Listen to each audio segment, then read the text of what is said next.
Cinema വിശേഷങ്ങൾക്കും ഗോസിപ്പുകൾക്കും ദാസനും വിജയനും ഈ channel ഇപ്പോൾ തന്നെ സബ്സ്ക്രൈബ് ചെയ്യുക. ബാഹുബലിയുടെ വിജയക്കുതിപ്പിലും അടിപതറാതെ ദുൽഖർ സൽമാൻ. കേരളത്തിലെ തിയേറ്ററുകളിൽ ബാഹുബലി തരംഗം സൃഷ്ടിക്കുമ്പോഴാണ് യൂത്ത് ഐക്യം ദുൽഖർ സൽമാന്റെ CAA റിലീസിനെത്തിയത്. അമൽനീര ദുൽഖർ ടീം ആദ്യമായി ഒന്നിക്കുന്ന ചിത്രമെന്ന പ്രത്യേകതയും CAAയ്ക്കുണ്ട്.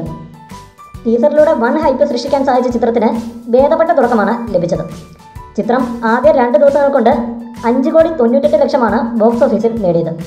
ആദ്യ ദിനം 3,09,00,000 ചിത്രം നേടിയത്. 67 തിയേറ്ററുകളിൽ ഫാൻ ഷോകളടക്കം വമ്പൻ റിലീസിംഗ് ആയിരുന്നു ചിത്രത്തിന് ലഭിച്ചത്. രണ്ടാം ദിനം ചിത്രം 2,89,00,000 നേടി. അജി മാത്യു എന്ന കഥാപാത്രമായാണ് ചിത്രത്തിൽ ദുൽഖർ വേഷമിടുന്നത്. അജി മാത്യുവിൻ്റെ രാഷ്ട്രീയ നയങ്ങളും പ്രണയവുമാണ് CAAയുടെ ഇതിവൃത്തം.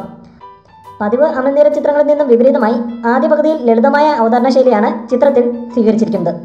എന്നാൽ രണ്ടാം പകുതിയിൽ ചിത്രം മറ്റൊരു തരത്തിലേക്ക് എത്തുന്നു. പ്രണയത്തിനായി നമ്മൾ എത്ര ദൂരം പോകും എന്ന ടൈറ്റിൽ സൂചിപ്പിക്കുന്ന പോലെ ത്രില്ലിംഗ് മൂഡിലുള്ളതാണ് ചിത്രത്തിൻ്റെ രണ്ടാം പകുതി. മികച്ച അഭിപ്രായത്തോടെ CAA മുന്നേറുമ്പോൾ തുടരെ ബോക്സ് ഓഫീസ് ഹിറ്റുകൾ നേടുകയാണ് ദുൽഖർ സൽമാൻ.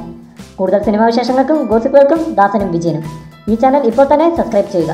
വീഡിയോ ഇഷ്ടപ്പെട്ടെങ്കിൽ like, share, comment. Thank you.